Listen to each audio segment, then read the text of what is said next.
It is 5 o'clock. I call to order the August 18th meeting of the Planning Commission. Would you all please stand, place your hand over your heart, and join me in the Pledge of Allegiance. I pledge allegiance to the flag of the United States of America and to the republic for which it stands, one nation, under God, indivisible, with liberty and justice for all. Thank you. Roll call, please. Commissioner Hoffman, Here. Vice Chair Flaherty, Here. Chair Eisen. Here. We have a quorum. Thank you. Approval of agenda. And do we have any changes, suggestions, or may I have a motion to and a second to approve? Motion to approve. Second. Okay, it has been moved and seconded that we're going to approve the agenda. Please call the roll. Commissioner Hirsch, Yes. Commissioner Hoffman, Yes. Vice Chair Flaherty, Yes. Chair Eisen. Yes. Motion carried. Thank you. And for the record, let the roll call show that Commissioner Hirsch is in attendance. Okay, next, 5, public comment. This is the time when anyone in the audience or online may comment on things that are under the purview of the Planning Commission. However, we have 2 public hearing items tonight. If you comment now, you can't comment later. You only get 1 bite at the apple. So you need to make a decision on when you want to testify. Having said that, is there anyone in chambers who wishes to come forward and speak to the commission for 3 minutes or less? Seeing no one, is there anyone online? We do not have anyone online wishing to speak. Thank you. Closing the public comment. Consent calendar. We have 1 item, the action minutes of July 21st. Any corrections, additions, changes, or may I have a motion to approve? Motion to approve.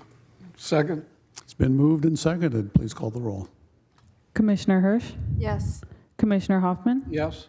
Vice Chair Flaherty, Yes. Chair Eisen. Yes. Motion carried. Thank you. Item number 7, first of our public hearings.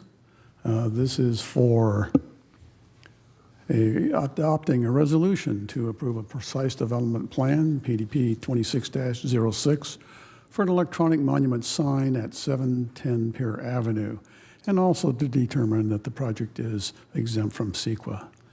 May we have the staff report, please?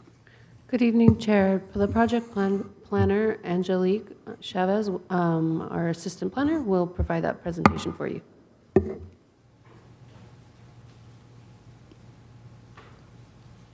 Good evening, Honorable Chair and Commissioners. Thank you for that introduction to item 7.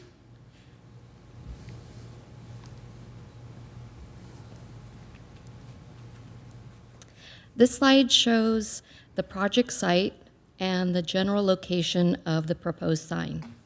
The project is located at the corner of Pier Avenue and Pacific Coast Highway within the public facility zone. The community center sign historically included a sign near the corner of the property. That sign was removed in 2019 and has not been replaced. The proposed project would install a new monument sign in approximately the same location. Public Works provided a viewshed analysis to Caltrans, which was approved. The project was presented to the Public Works Commission, where they approved the sign in June of 2026. The proposed monument sign will be dually sided and approximately 8.5 feet in height and 12 feet in width. The structure has been designed using architectural elements that complement the Art Deco character of the community center. The sign combines a traditional monument sign with a digital message display that allows the city to communicate information to the public. As shown on the slide, the monument sign includes internally illuminated "Welcome to Hermosa Beach" feature along with an electronic display. The electronic display is intended exclusively for city-related messaging, including community events, public meeting notices, city information, and emergency notifications. The design also incorporates architectural uplighting and low-growing landscape at the base of the sign. The city's public facility zone allows for development standards to be established through a PDP review. The project's design is reviewed for appropriate design in accordance with the required findings. Staff find that the project is consistent with the general plan and would not create traffic safety concerns. The sign would be located at a gateway to the downtown and provide a highly traveled location for city announcements, community events, public meeting information, and emergency notifications, while being pedestrian in scale and complementing the community center's architect. Several operational conditions are also included in the resolution. The electric display will be limited to static messages only and will not flash, blink, scroll, rotate, animate, or display moving text or images. Commercial advertising will not be permitted, and the sign will include vandal-resistant protection, including an anti-graffiti treatment where appropriate. The project was further evaluated for compliance with CEQA and was found categorically exempt pursuant to Class 11, as the project consists of an accessory structure.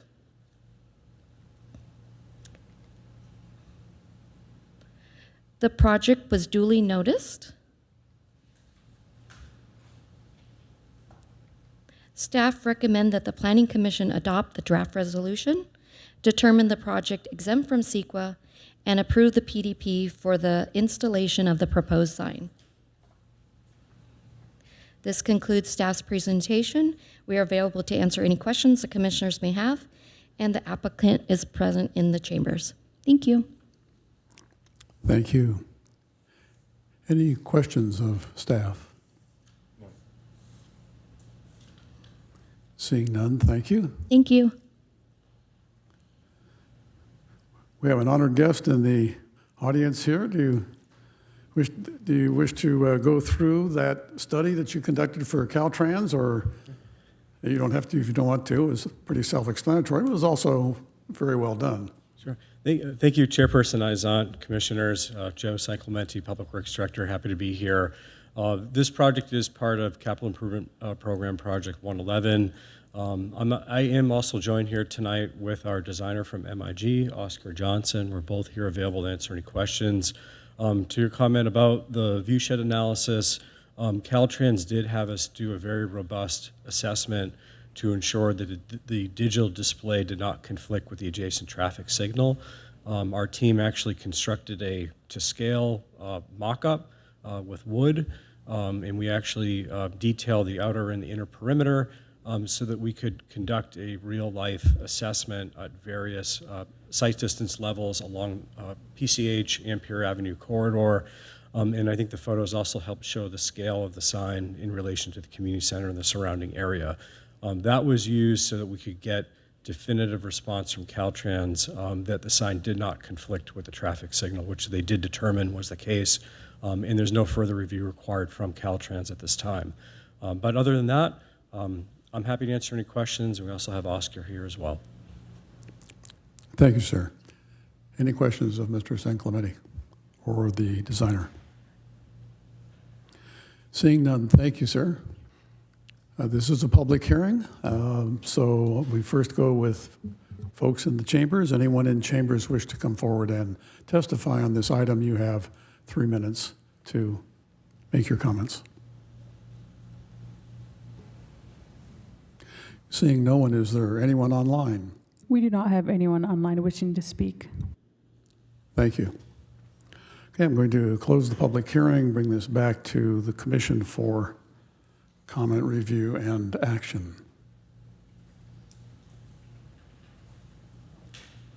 Commissioner Flaherty. First of all, thank you, Joe. That was a large project you had to deal with when you dealt with Caltrans, and all that information, much appreciated. That was very detailed. Secondly, the project is part of an ongoing CIP, as I recall you talking about, which is signage throughout the city. And again, I appreciate the energy that you're putting forth on all that. And in particular, over the last couple weeks to months, some older signs have been upgraded, and that's a sign that better things are coming to the city. So thank you for that.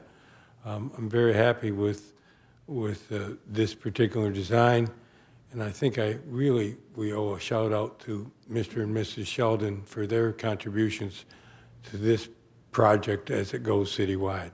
In particular, this marquee is a center point of the city, and will add a lot to the notification process. So thank you for all the work you've done on that. Thank you, Commissioner. Commissioner Hoffman.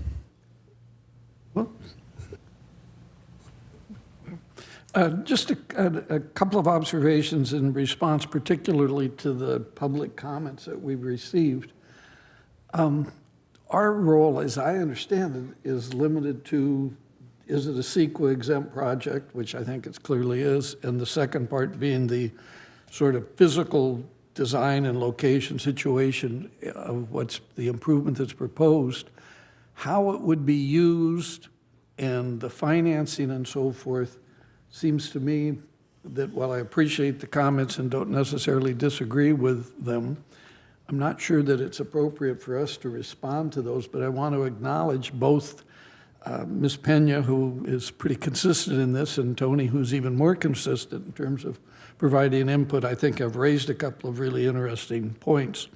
But with respect to our particular role, again, the CEQA issue seems very straightforward, and in terms of the precise development plan, I think it's important that, especially when one contrasts this with what was there historically, we have a sign that's actually appropriate and sensitive to the location and to the community center and the historic architectural design and so forth of that. So I think it's a tremendous, will be a tremendous improvement. And as Mike said, it's a classic example of a really concerned and involved citizen couple making a huge commitment to the city, and I'm going to support it.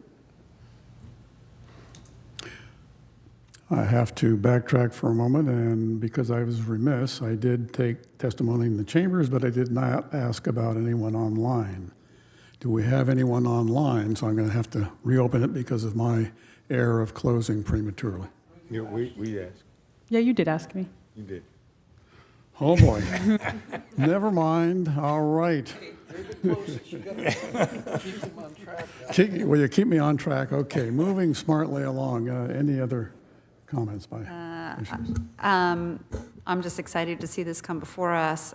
We've been hearing about it for a couple of years now, so it's nice to see the actual design in place, and I think it really will further beautify Hermosa. I appreciate the call back to the community center building in the design for the sign, and I intend to support it. So no comments here. Thank you. I'd like to echo my fellow commissioners' comments with regard to Commissioner Hoffman. We've actually received two communications, one from Mr. Higgins and one from Ms. Pena, both of them raising some very interesting and I think legitimate questions. That's the good news. For us, however, though, that's not our role in this particular situation. We have a narrowly defined lane, and I'm going to agree that that's the lane we should stay in. And I will also echo Commissioner Hoffman. Mr. and Mrs. Sheldon have been acknowledged several times, but it can't be said too many times that their generous donation is what has allowed the city to get a major start on this particular project. So again, we thank them as well. And having said that, then I call for the vote. I'll move staff recommendation to adopt the resolution for the precise development plan and determine the project is CEQA exempt. I'll second that. It's been moved and seconded. Please call the roll. Commissioner Hirsch, Yes. Commissioner Hoffman, Yes. Vice Chair Flaherty, Yes. Chair Eisen. Yes. Motion carried. Thank you. Moving on to second public hearing, 7B. And thank you for attending, gentlemen. This is a little more, perhaps, not quite as fun as the last one. This is a zoning text amendment. I was really looking forward to that. An amendment to Chapter 16, subdivisions, and Chapter 17, zoning of the Hermosa Beach Municipal Code to eliminate the conditional use permit requirement for condominiums, revise development standards for condominiums, and update tentative map procedures. Also to determine that this project is exempt from CEQA. May we have the staff report, please?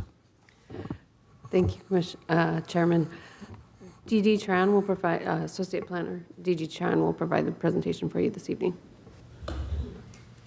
Yes, good evening, Chairperson and Commissioners, and probably as fun as this was to read, it was even more fun to write. So I come before you tonight with this effort to amend our chapters 16 and 17 of the municipal code as they pertain to subdivisions and zoning. A quick background to why we're here and how we got here. In 2017, the City Council adopted your Plan Hermosa, the city's general plan. With that, the city then conducted in 2020 an assessment report outlining the areas of Title 16 subdivision and Title 17 zoning of the Hermosa Beach Municipal Code, identifying the areas that the city needed to revise to be consistent with Plan Hermosa. And then in 2021, the city initiated the zoning code update to implement the general plan's policies and recommendations. And in the midst of that and subsequently following, we also had an adoption of the housing element in 2023. And with that housing element, there was an identification that there was a need to remove governmental constraints to housing as a key policy objective.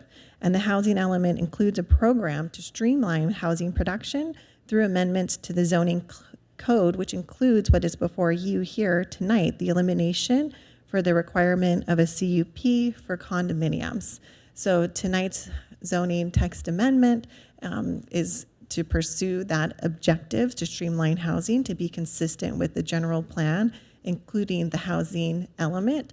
It also is to remove the subjective design standards within condos development to align the subdivision review with the precise development plan procedures, which were recently adopted by the City Council in May of this year. And then finally, a last objective is to modernize the code to reflect best practices. So a brief overview of how CUPs or condos are currently processed. You've seen them before you many times. They're processed with a precise development plan, a requirement for a conditional use permit, and a tentative map subdivision. In this proposed process, which is included in the resolution before you, is the precise development plan and a tentative map subdivision. Now, you'll see that the CUP has been eliminated under the proposed process, as well as the major and minor tentative map process, which would align with the precise development plan process that was adopted by the City Council. In that precise development plan process, well, we'll go ahead to the next slide. It kind of provides an illustration. So that precise development plan process, we can go back one, sorry. For the Chapter 16 subdivisions, what will happen is that right now, our precise development plan process has been divided into a major and a minor PDP. With that minor PDP, for units that are 4 or fewer, that jurisdiction or review authority is the Community Development Director, and the notice is an action of 100 feet. So the minor tentative map process proposed tonight would mirror and align those same processes so that when you have a condominium, you will be subject to the minor PDP along with the proposed minor tentative map. So the two would be traveling basically on the same road and on the same path. Now, for those projects that are 5 units or more, or in this case, or lots, then we're going to basically retain the same process under what would be a major tentative map. So those major tentative maps with 5 lots or more would come to you as a major PDP and a major tentative map. They would have what is current, which is a notice hearing of 300 feet for residential and 500 feet for non-residential, because they could include commercial condominiums. So that's the reason for that non-residential requirement.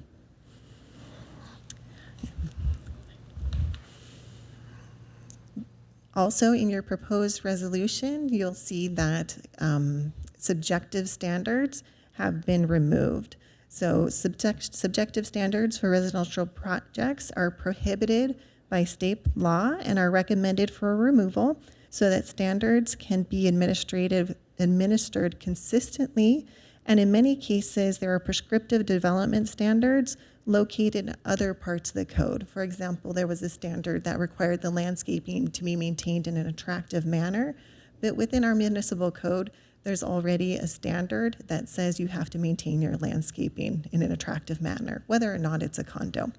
So that kind of duplicative nature is proposed to be eliminated. So other examples include references to architectural harmony and the kind of catch-all phrase, which was other information as requested.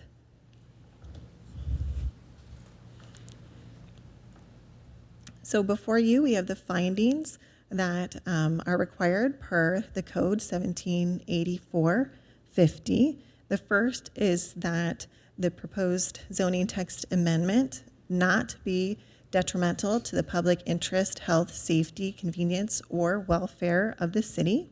This zoning text amendment achieves alignment and consistency with Plan Hermosa, so therefore is not detrimental to the public interest, health, or safety, but rather streamlines housing production by eliminating the requirement for a CUP and subjective standards for condominiums, while also creating a minor and major tentative map process. The second finding is that the project be consistent with the vision, goals, and objectives and policies of the general plan.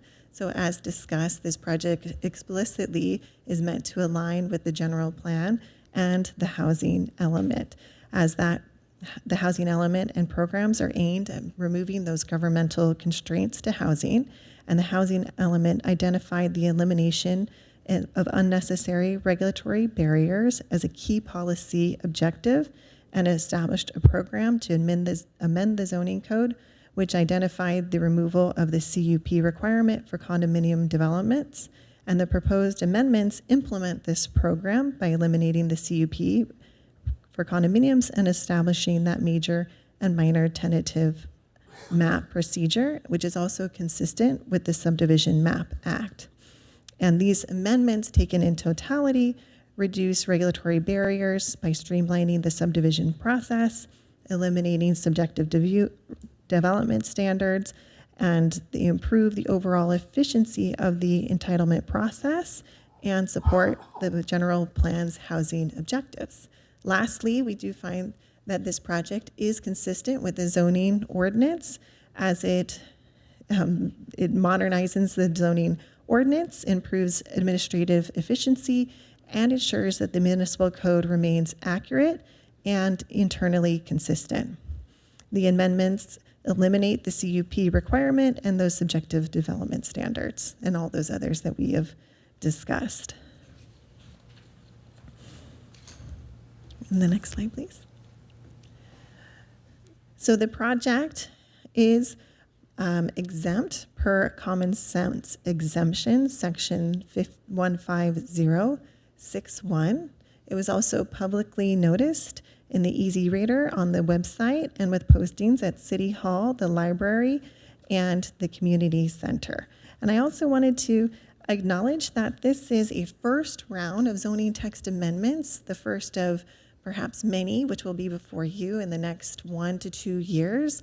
We are doing a comprehensive update of the zoning code. This particular section is a little bit more exacting, focusing on those condominium standards, whereas we will be returning to you in the future with some larger and broader zoning text amendments. And as you might have seen already on your calendar, we'll be back before you with a study session for those commercial zoning text amendments to just start to talk about and consider at your next Planning Commission meeting. So tonight's effort is kind of a first round effort, and there is much more to come. Next slide, please.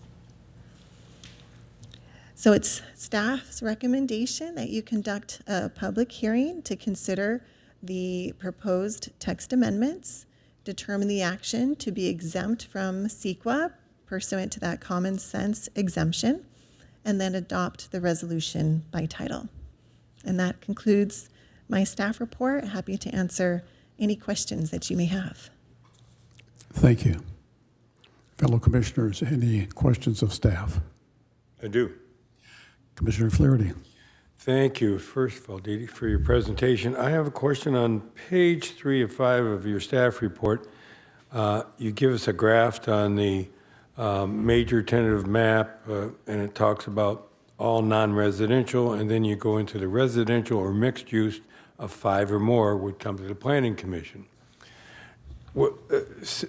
As an example, just the last meeting, we had a unit at 6th in Loma where we had 3 condominiums and 2 ADUs. Are ADUs treated as part of that count when you do this type of work? No, they are not. So Okay, for the so you could condominiums still kind of have stand. that particular unit, if it came before us, would not come before us because you only have 3 condominiums and 2 ADUs. That is correct. Okay. Yes. You'd have to have 5 condominiums or either commercial or residential. ADUs don't count in this mix whatsoever. That's right. Okay. And then the second thing is, on that same page, you talk about notification. Notification would then go down when you're doing the minor tentative map, which is the 4 units or less. The notification goes to the residents, and notification no longer says, come join us at the Planning Commission meeting. It says, go to you or go to the staff and ask your questions. Does a resident have an appeal process at all outside of the director? There is an appeal process, yes. And in fact, yes. So again, this aligns and follows the same process as that minor PD process, PDP process. And yes, if there is an appeal to the minor process, it comes to the Planning Commission. Okay. What would we have? I guess that's it. Thank you for explaining that. Appreciate it. Thank you. Thank you, Commissioner. Commissioner Hoffman. With respect to the idea that we can't have any quote-unquote subjective standards, can you elaborate a little bit more on why and how we're in that position, that we're trying to eliminate all subjective standards?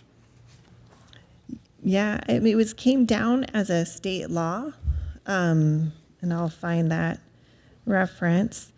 And I don't mean, Sorry. here's the Yeah. problem that I'm grappling with. The implication seems to be that if we eliminate all of the issues that are not, or that are, what's the right word I'm trying to say here? That it's therefore objective, when in fact, of course, even the things, take the building envelope, take something that's as objective as it can be. The idea that 30 feet is the height limit, that was a subjective decision. Right. The setbacks are subjective. Even the building code, the most objective things we deal with, the idea that it's a 1 hour separation versus a 2 hour, again, it was a subjective decision. And I guess what I'm really getting at is when I read this and I kept thinking there's something that's bothering me, it's when you say things like, well, we're going to take out any reference to, say, community character. I don't doubt for a second that that's a subjectively defined thing. That's why there's 5 of us. In other words, the 5 of us are going to come up with a consensus of what is our community character. We're eliminating the community character kind of topic and architectural issues and compatibility and all those things at the same time that in many cases we're eliminating the review authority is going from the commission to a single individual. And that single individual, whether it's the director or it's you as a staff person or whoever is making that determination, that's an administrative thing. Then we've gone from a consensus to a personal opinion on what's community character. Steve and Mike and I and Kate and Greg all have a different definition, I'm sure, of what is a community character, but we come to a consensus. That's why we have these meetings. I'm trying to understand, and I'm not putting you, but I'm just, how we as a city now are going to negotiate or address that kind of thing. And here's the other part of this that's influencing, I don't know whether this is a question now or this is my commentary. We've made some mistakes, I would argue, in approving buildings and projects in this city already. And we can look at those and say, but the reality is we approved it, the economy, the market ultimately determines whether we approved or whether the project was good or bad. That's certainly true, but what that also means is when we made a mistake, the project that remained is still there. It was economically did not work, and yet that building is going to be there, in some cases, virtually forever. And my concern, I guess, is obviously that in doing this, is there a way that that kind of discussion, kind of thing can occur in spite of what the state mandate apparently is, that allows some kind of discretion for either whoever that review authority is, even in the case of the minor projects, that it would be, I don't want to be in that position of being, you don't want to be in that position of you have to make that determination as someone who, in spite of it's not a professional expertise we're looking for, we're asking for what's the position of the community. And that's why, again, there's 5 residents up here. We're not professional experts in planning. I guess, was there a question anywhere in there? The one response, right, that I would offer is just as I was going through and looking for subjective standards, what I was analyzing is, are they precise and applicable to every project universally, right? So the part that made them subjective is, like you said, if it was an individual opinion, that it was met or not met. And with regard to community character, I think what this is also maybe implying or saying is that if there are other standards that those were trying to achieve, like you said, with the height, the decision of height can absolutely be subjective. I agree, right? Like when you establish the height, it's hard to have a scientific analytical justification why R1 is 25 and R2 and R3 are 30.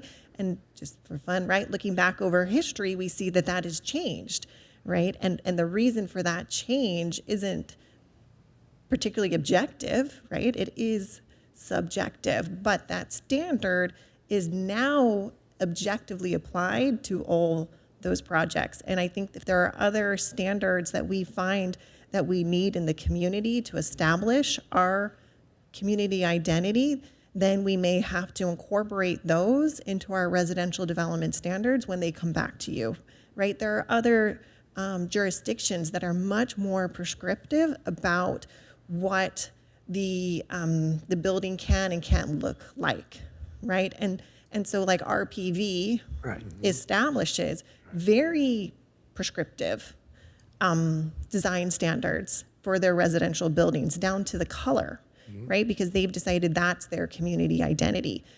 And if I'm misspeaking, please correct me, but that can become a objective standard if you say, and I'm not suggesting we do, right? But if you say all homes have to be tiled roof or all homes have to be painted blue, right? So those are subjectively decided, but maybe objectively applied.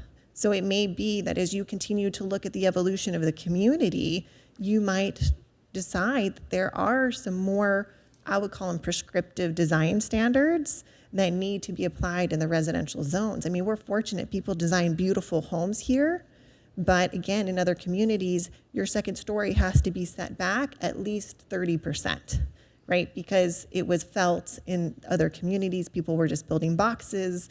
Those were unattractive for the community standards, and they inserted a development standard that could be objectively applied, but is very subjective in nature. And to be clear, I'm not suggesting we need to be an HOA.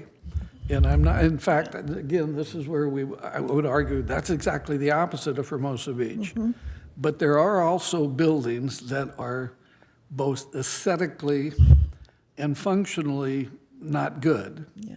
And part of this is I'm drawing on, there was a time when we had a whole rash of condominiums built in this two-on-a-lot type condos, in which the same exact plan was used to build the exact same Cookie-cutter. cheap, quite frankly, builder-grade buildings that are now being remodeled throughout the city, but it was a mistake. And we also had, we had a different group on this commission at one time that would go through at length. No, you need to have articulation on this wall. You need to, those kinds of, no, you need to put something around the windows and so forth. And it was kind of, it was awkward and uncomfortable, and it was subjective. But I would look back and say, you know what? It was a good thing we did that. It was a better project. And those buildings still stand out as a kind of an unfortunate time in the city's history, design-wise. But, all right, I'm going to stop. Thank you, Commissioner Hoffman, and thank you for articulating a good response. I like the idea that it is subjective until it becomes permanently equally applied. So, I'd like to take another bite at the apple. another bite at the apple, please, Commissioner Flaherty. Over the last couple years in particular, the state has been the biggest mover in how we react and how we're addressing our zoning codes and so on and so forth. Right. This is not a state mandate, is it? It It is a state mandate? It that is. We do, is it based on, Was it based on the adopted housing element? When we adopted the housing element, basically we submitted it to HCD, and they gave it back to us, saying these are the ways that it needs to be amended and changed in order for you to have our approval. it wasn't legislative, it was administrative? There is also both. legislation. Yeah. The Housing Crisis Act specifies that cities cannot apply objective standards to residential projects. And so that's the driving factor here. And then it is incorporated, and that's mirrored in our housing element. So and part of the motivation there is they didn't want the goalpost, if you will, to move at the end. They want the standards to be knowable so that they can be achieved, and to Dee Dee's point, applied consistently. So, they're looking at the costs that are incurred in housing production, and significant changes late in the game have significant impact. So that's the part of the motivation on the states for this legislation action. And some of the conversations we've had with the community is this move here accelerates the actual movement of the plans and requests through the department without having both the expense and the time frame of coming to a commission. And so you're saying it wasn't just the staff that said, this is one way we can do it. We had proposed that in the general plan. It came back with a yes, that's one way to do it. Right. That's what I'm just hearing Right. right now, Yes. okay. But it wasn't something that was legislative as a mandate. Like I said, that's eliminating the subjectivity was, and then they folded in also to the housing element so that the legislation and the housing element kind of speak with one voice to us as the city. Thank you. Thank you. Commissioner Hirsch. Thank you. Can you elaborate? I believe the idea of the major versus minor PDP, I think it's the PDP. No, major The versus tentative minor map? tentative map. I believe that threshold of 5+ and 4 or fewer is also kind of coming down from the state legislation. Can you elaborate whether that's true and why we are bifurcating this and trying to make it more streamlined for developers and property owners? So you will see with SB 9 that there are movements which result in 4 units on like a single family, but this particular split is not mandated by the state, although I suspect there will be probably greater legislation that does that in the coming years, but this one is not necessarily legislatively driven in the way that the removal of the subjective standards was. Okay, so this is locally driven in order to help streamline the process for applicants for 4 or fewer. Yeah. I'll also speak up and say that this is consistent with the Subdivision Map Act, which is another element of state law that we see. The state has imposed certain requirements on subdivisions that are greater than, or 5 or greater units, and subdivisions that are 4 or less are exempt. So we're attempting as well to mirror those numbers with state law. That is not mandated separately upon cities. We are choosing to align just for greater streamlining and consistency. Any other questions of staff? One other question. Dee Dee, I appreciate the suggestion about kind of revisiting subjective standards in the development standards. And you opened this by saying this is the first of many conversations we're going to be having over the next year and a half. Right. Do we have an outline from staff and when we're going to be revisiting the development standards? The residential development standards, we do. I'm trying to recall it in my mind, and I can see the bar graph, but I'm not remembering the order. Is it at the top or the bottom? I feel like it's closer to the mid to the bottom. Is that? Okay. But Alexis is going to fact check me because I know next we're bringing you, like I said, the commercial, which is a pretty big, right, tackling project, and then I know we're doing mixed use and vehicle miles traveled, and that's where my mind takes me. So I think that's because I can only think about a year ahead. But do you have a better answer? Thanks, Alexis. We're looking at about spring, winter, spring of 2027. I guess my, not so much of a question, but statement is kind of going back to what Commissioner Hoffman's voiced as his concerns is, we are relinquishing a lot of authority with what's proposed here. And there's a gap between this proposal and what could come before us in terms of influencing what the community looks like in the future. And it's a timeline that we continue to revisit and continues to slip.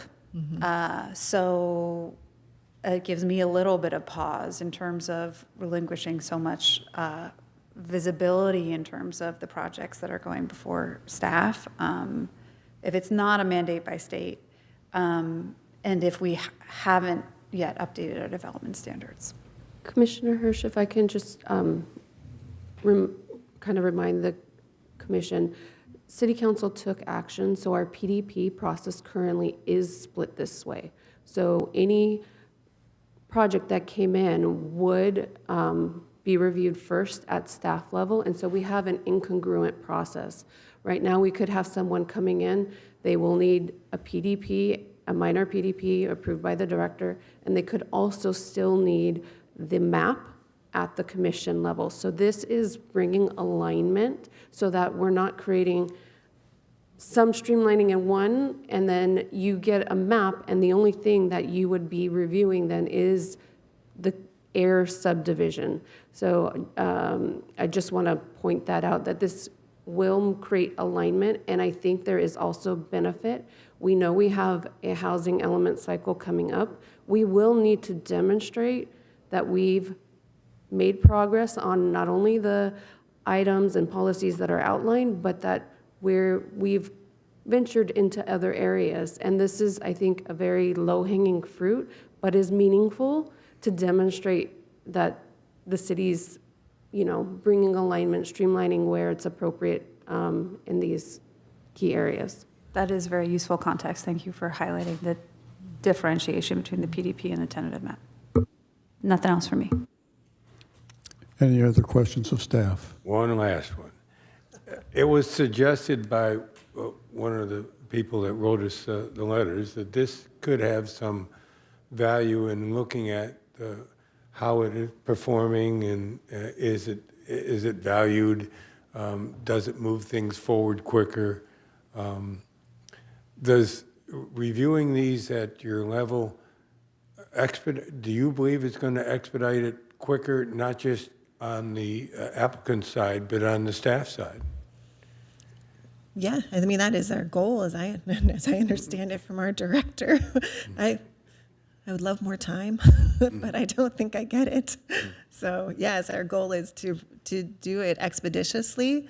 I know that those folks that have been, so right, as kind of Alexis was saying, unfortunately, I guess we will be bringing you two projects, two condo projects at your next meeting who are in this current split process where they are subject to that minor PDP, but are still required to get the tentative map before you, because this obviously hasn't been codified or even approved yet. So you will see that before you, most likely at your next meeting, but also speaking to those folks that do help with a lot of development in the city, they have definitely responded positively with this proposed change, and do think that it will help their efforts to facilitate housing production in the city.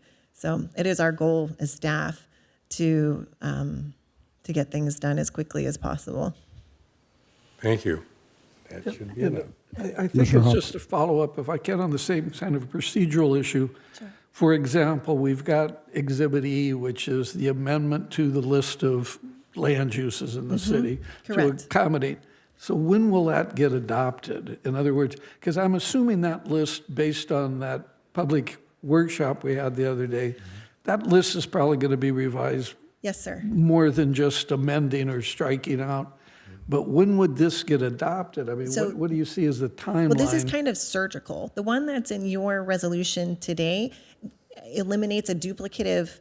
No, I understand that, Yeah. but what I'm saying is, when would this get to council so that it would be Oh, adopted? when do we? So if you approve tonight, what happens next, and what's the timeline? Is that correct? Yeah. Yes. Right. So I that's- believe we're scheduled for the October city council meeting, just because we wanted to give a little bit of buffer in case there was anything that needed further revisions or review. We also have to notice it. It has a higher or longer noticing requirement than an average public hearing. So it's scheduled for so I've been telling applicants, the ones I was kind of discussing, that they could maybe see this be potentially in effect in the new year, right? So if it goes to the council in October, then we have a second reading, and then we have another 30 days for adoption. So that's the timeline that I guess was in my mind. Right. Even though these are, some of the things that will be adopted, can you be subject to ongoing changes as this That's right. process continues? That's right. Thank you. One more follow-up question for me. The PDP went to council for approval, doing the 5+ and the 4 or fewer. Curiously, just, do they not have the authority at the same time to also have done the tentative map to align those processes on the council level? Why is this coming to us, but that did not? Oh, they both did? No. So You the just asked about administrative timing, right? procedures did come to you. The planning commission, not you personally, but the planning commission didn't make that particular amendment to the PDP process. The city council did at that time. But in your authority, you're the recommending body. You have to make those recommendations. So this is coming to you now because it needs to be vetted with you. In the other case, you had seen it, although you didn't recommend for it. They elected to do it on their own. Thanks. Thank you so much for your presentation and responses. This is a public hearing, so I open the public hearing. Is there anyone in chambers that would wish to come testify 3 minutes or less on this particular topic? Seeing no one in chambers, is there anyone online? We do not have anyone online wishing to speak. Thank you. I close the public hearing, bring it back to staff, back to the commission for discussion and action.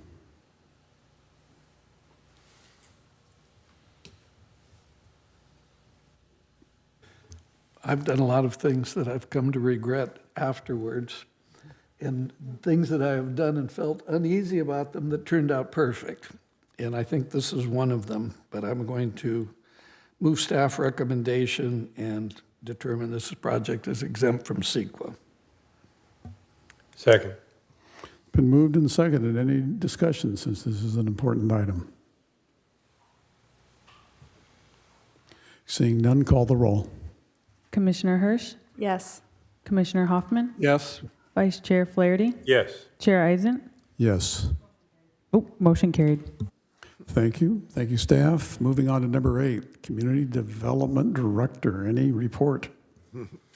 I want to thank you all very much for that affirmative vote on this particular piece of the puzzle. It's the second to last piece of all the commitments that the city made for the 6-cycle housing element, but it was a key piece that we have accomplished. Thank you very much.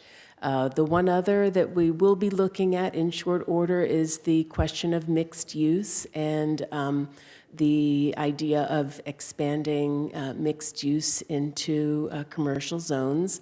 I'm sure that's going to be a lively kind of discussion as we move that forward.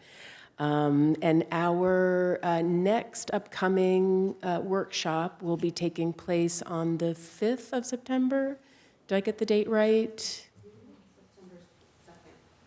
Okay. September 2nd. September 2nd. September 2nd, for those listening, in advance of our study session with the commission at our September meeting. My only other announcement, because I don't think I made it last week, is that I want to welcome formally Angelique Chavez, who has accepted a position with the city as our new assistant planner. So we are now again fully staffed. Thank Good. you all very much. Thank you. Any questions for the director? Thank you, Director. Comments by my fellow commissioners? I do. Commissioner Flaherty. I want to publicly thank the city manager's staff for doing something on the 25th, is recognizing Mr. George Smeltzer and Stephanie Crane at a 6 o'clock time. Normally the programs that they have where they honor people who have passed is late in the meeting, and the city manager staff has agreed to do it at 6 o'clock on the 25th. Both of them were personal friends, so thank you. Thank you, Commissioner Flaherty. Any other commissioner comments? All right, well, we seem to be mentally in sync because I was going to suggest that we make a formal motion to be approved to adjourn in the memory of George Smeltzer and Stephanie Crane. I'll take a motion in a second. So moved. Second? Yep, so moved. Please call the roll. Commissioner Hirsch, Yes. Commissioner Hoffman, Yes? Vice Chair Flaherty, Yes. Chair Eisen. Yes, thank you. We are adjourned. Thank you.